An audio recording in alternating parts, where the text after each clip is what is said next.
Hello, welcome back my YouTube family and all student. And आप सभी को good morning, Radhe Radhe, सत श्री अकाल, जय श्री राम। तो आप सभी का स्वागत है आपके प्यारे प्लेटफॉर्म यूट्यूब चैनल अभिलाषा ब्लॉग्स 108 में, जो आपको आपकी सफलता के लिए बहुत ही हेल्पफुल है और आपकी तैयारी के लिए बहुत ही किफ़ायती भी है। तो स्टूडेंट, जैसा कि आप सभी को पता है कि हम per day daily practice session करते हैं।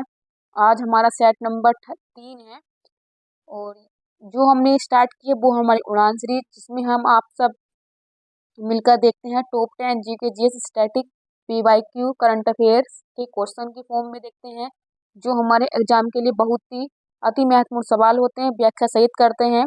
ये सेट हमारा R UP PCS APS CTET SSC GD BPO UP triple SC लेखपाल के एग्जाम के लिए अति महत्वपूर्ण है। और जितने भी एग्जाम हमारे आगामी परीक्षा पे होंगे या जितने एग्जाम हमारे हो चुके हैं, उन सभी पर बेस्ड ये सेट पेपर तैयार किया जाता है। स्टूडेंट, ये सिर्फ काउंटिंग के लिए 10 क्वेश्चन होते हैं, लेकिन अगर आपने मेरी पर डे क्लास करते होंगे और प्रीवियस क्लास आपने कर ली होंगी, तो आपने देखा होगा कि हम एक क्वेश्चन का पूरा पोस्टमार्टम करते हैं और सारा विश्लेषण आपके सामने रख देते हैं। तो स्टूडेंट, अगर आप चैनल पर नए हैं तो प्लीज़ चैनल को सब्सक्राइब कर लीजिएगा, बेल आइकन को प्रेस भी कर लीजिएगा, बने रहिएगा यूट्यूब चैनल के साथ। और आपको एक इम्पोर्टेंट जानकारी देनी थी कि हम पर डे एक तो इमेज क्विज करते हैं और एक हम क्वेश्चन क्विज करते हैं। अगर आप कम्युनिटी पर जाकर वहाँ पे भी अपनी प्रेजेंस को जरूर कीजिएगा, जितने आप वहाँ पे क्वेश्चन करेंगे तो आपको वहाँ पे भी बहुत फायदा होगा और आपकी तैयारी बहुत ही अच्छे से होगी, वहाँ पे आपका रिविजन भी हो जाएगा। तो चलिए स्टूडेंट, क्लास को बिल्कुल भी लेट ना करते, आज का सेशन स्टार्ट करते हैं। देखते हैं हमारा पहला क्वेश्चन हमारी स्क्रीन पर क्या है। तो स्टूडेंट, पहला क्वेश्चन हमने उठाया है करंट अफेयर से। क्वेश्चन है हमारा कि 33वें अभ्यास सम्मान पुरस्कार 2023 में किसे दिया गया है। तो स्टूडेंट, ऑप्शन है हमारा ज्ञान चतुर्वेदी, पुष्पा भारती, दामोदर मोजे या वासुदेव देवनानी जी को। तो स्टूडेंट, हमारे क्वेश्चन का राइट आंसर हो जाएगा पुष्पा भारती जी को इस बार का 2023 का 33वां अभ्यास सम्मान पुरस्कार दिया जाता है। तो स्टूडेंट, ये क्वेश्चन हमारे एग्जाम के लिए बहुत ही महत्वपूर्ण है। अगर आपने एग्जाम दिए होंगे तो आपको पता होगा कि पुरस्कार से एक न एक क्वेश्चन जरूर आते हैं। स्टूडेंट, चलिए क्वेश्चन की व्याख्या कर लेते हैं। स्टूडेंट, जैसे कि आप देख होंगे ब्यास सम्मान ये के बिड़ला फाउंडेशन के द्वारा दिया जाता है। अगर आपसे क्वेश्चन ये पूछ ले स्टूडेंट कि ब्यास सम्मान जो दिया जाता है के बिड़ला फाउंडेशन के द्वारा, इसकी स्थापना कब हुई थी, तो इसकी स्थापना 1951 में हुई थी। तो स्टूडेंट, ये जानकारी आपके लिए बहुत ही अति महत्वपूर्ण है। कभी कभी जो इनकी शाखा होती है ये भी पूछ लेता है। स्टूडेंट, ये दिया गया है पुष्पा भारती जी को। तो इनका जो उपन्यास था वो किसको क्या था, तो इनका उपन्यास है यादें यादें और यादें। तो आप ये याद रखेंगे, कभी तो इनकी कभी एक रचना पूछ ले उपन्यास की तो आप भी याद रखेंगे यादें यादें और यादें से, तो काफी इजी रहेगा। तो पुष्पा भारती जी को यह सम्मान मिला है 33वें नंबर का। कौन देता है, के बिड़ला फाउंडेशन के द्वारा, स्थापना हुई थी 1991 में। और किस उपन्यास के लिए मिला है, तो यादें यादें और यादें। तो चलिए स्टूडेंट, ये क्वेश्चन आपके लिए बहुत ही मजेदार होगा और आपको याद भी हो गया होगा, सारी इन्फॉर्मेशन आपके तक पहुंच गई होगी। तो चलिए बढ़ते हैं अपने नेक्स्ट क्वेश्चन की तरफ, देखते हैं आज का हमारा सेकंड क्वेश्चन हमारे स्क्रीन पर क्या है।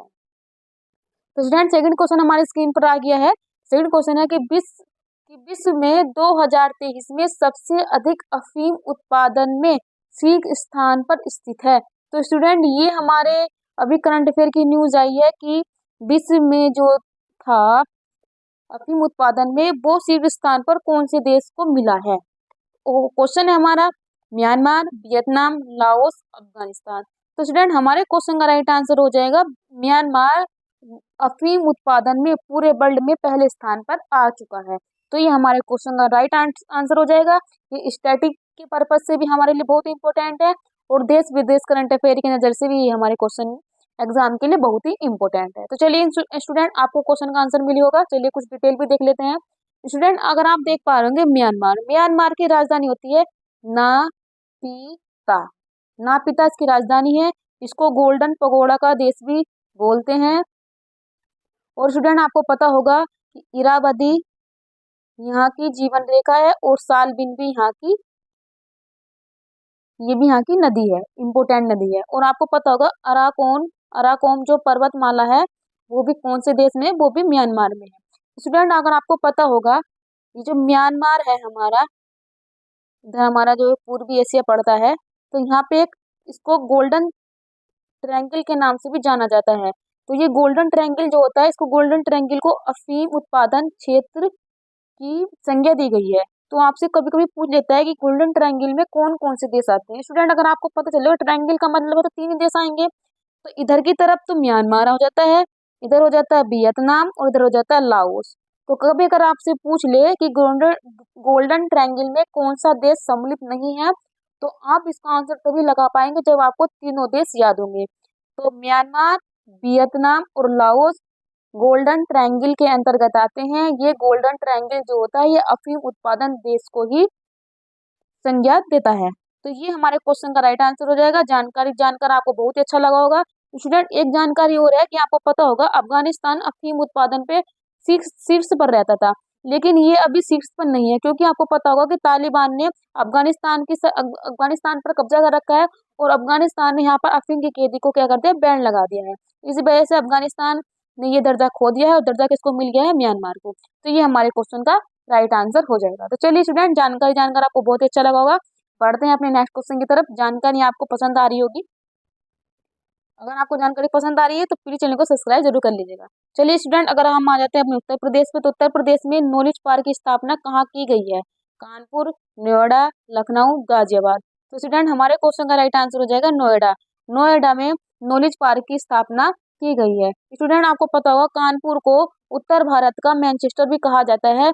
और आपको पता होगा यहाँ की जो इमली जो कारखाना है ये सूती बस उत्पादन के लिए बहुत ही फेमस था। और ये जो इमली मिल है, ये आपको पता होगा ये जब हम अंग्रेजों का हमारे देश पर शासन था तब से ये स्थापित है। तो आपको ये भी पता होना चाहिए। स्टूडेंट, लखनऊ लखनऊ भारत की राजधानी, सॉरी, उत्तर प्रदेश की राजधानी है और इसको नवाबों का शहर भी कहते हैं। इसको अदावत और नजाकत की नगरी भी बोला जाता है। तो स्टूडेंट, ये हमारे क्वेश्चन राइट आंसर हो जाएगा। और आप देख पा रहे होंगे गाजियाबाद गाजियाबाद को रेडीमेड गारमेंट्स की संज्ञा भी दी गई है। तो ये हमारे उत्तर प्रदेश की कुछ महत्वपूर्ण जानकारी थी। चलिए स्टूडेंट, बढ़ते हैं अगले क्वेश्चन की तरफ। हमारा क्वेश्चन क्या है? तो स्टूडेंट, हमारा क्वेश्चन आ गया है कि विश्व में भारत का दुग्ध उत्पादन में कौन सा स्थान है? प्रथम स्थान है, द्वितीय स्थान है, तृतीय स्थान है, चतुर्थ स्थान है। तो स्टूडेंट, हमारे क्वेश्चन का राइट आंसर हो जाएगा विश्व में दुग्ध उत्पादन में भारत का प्रथम स्थान है। ये हमारे क्वेश्चन का राइट आंसर है। स्टूडेंट, आपको पता होगा कि विश्व में तो भारत का पहला स्थान हो जाएगा। अगर आपसे पूछेगा कि भारत में किसका पहला स्थान है दुग्ध उत्पादन में, तो इसका राइट आंसर हो जाएगा राजस्थान। अब आप सोचेंगे कि इसका उत्तर तो उत्तर प्रदेश होना चाहिए था। नहीं स्टूडेंट, हाल ही की रिपोर्ट के अनुसार राजस्थान दुग्ध उत्पादन में फर्स्ट स्थान पर पहुंच गया है। उत्तर प्रदेश अब फर्स्ट स्थान पर नहीं है। आप ये गलती मत कीजिएगा। अगर आपने ये गलती कर दी तो आपका एक क्वेश्चन गलत हो जाएगा। ये जानकारी आपके लिए बहुत अच्छी थी, बहुत इंपॉर्टेंट थी और इस जानकारी को आप जरूर याद कीजिएगा। अगर आपसे पूछा जाए कि पशुधन में कौन सबसे ज्यादा है, तो उसमें यूपी ही ज्यादा होगा। और दुग्ध उत्पादन में कौन है, तो उसमें राजस्थान नंबर 1 पर होगा। चलिए स्टूडेंट, बढ़ते हैं आज के 5th क्वेश्चन की तरफ, जो हमारी स्क्रीन पर इस प्रकार है। स्टूडेंट, हमारा क्वेश्चन हमारी स्क्रीन पर आ गया है। क्वेश्चन है, केंद्रीय सूक्ष्म भूमि खेती संस्थान कहाँ पर है? लखनऊ में है, जम्मू कश्मीर में है, जोधपुर में है, हैदराबाद में है। तो स्टूडेंट, हमारे क्वेश्चन का राइट आंसर हो जाएगा हैदराबाद। केंद्रीय सूक्ष्म भूमि खेती संस्थान कहाँ पर स्थित है? हैदराबाद में। स्टूडेंट, आपको पता होगा जम्मू कश्मीर में ट्यूलिप गार्डन है। ट्यूलिप गार्डन है जो एशिया का सबसे बड़ा गार्डन है। और ये किस झील के किनारे है? तो ये डल झील के किनारे है। जम्मू कश्मीर में ही आपको पता होगा एक दाचीगम राष्ट्रीय उद्यान मिलता है, जो हंगोल मृग के लिए बहुत ही ज्यादा से फेमस है। स्टूडेंट, आपको पता होगा जोधपुर में काजरी है, काजरी। तो यही सूक्ष्म संस्थान है काजरी। तो ये कहाँ पर आता है? ये आता है जोधपुर में। तो स्टूडेंट, चलिए बढ़ते हैं नेक्स्ट क्वेश्चन की तरफ, जो हमारे स्क्रीन पर देखते हैं। आज का छठा क्वेश्चन हमारी स्क्रीन पर क्या है? तो स्टूडेंट, छठा क्वेश्चन हमारी स्क्रीन पर आ गया है। क्वेश्चन है कि विक्रमशिला विश्वविद्यालय की स्थापना किस पाल शासक के द्वारा की गई थी? तो ऑप्शन है गोपाल, धर्मपाल, देवपाल, राजपाल। तो स्टूडेंट, हमारे क्वेश्चन का राइट आंसर हो जाएगा विक्रमशिला विश्वविद्यालय की स्थापना जो पाल शासक के द्वारा की गई थी, उस शासक का नाम था गोपाल। तो ये हमारे क्वेश्चन का राइट आंसर है। चलिए स्टूडेंट, देख लेते हैं कि जो पाल वंश का संस्थापक था, पाल वंश का संस्थापक था गोपाल। पाल पंथ की संस्थापना किसने की थी? गोपाल ने। और धर्म विक्रमशिला विश्वविद्यालय की स्थापना किसने की थी? धर्मपाल ने। तो ये क्वेश्चन आपको बहुत ही समझ में आ गया होगा। और आपसे पूछा जाएगा कि विक्रमशिला विश्वविद्यालय कहाँ था? ये था हमारे बिहार में।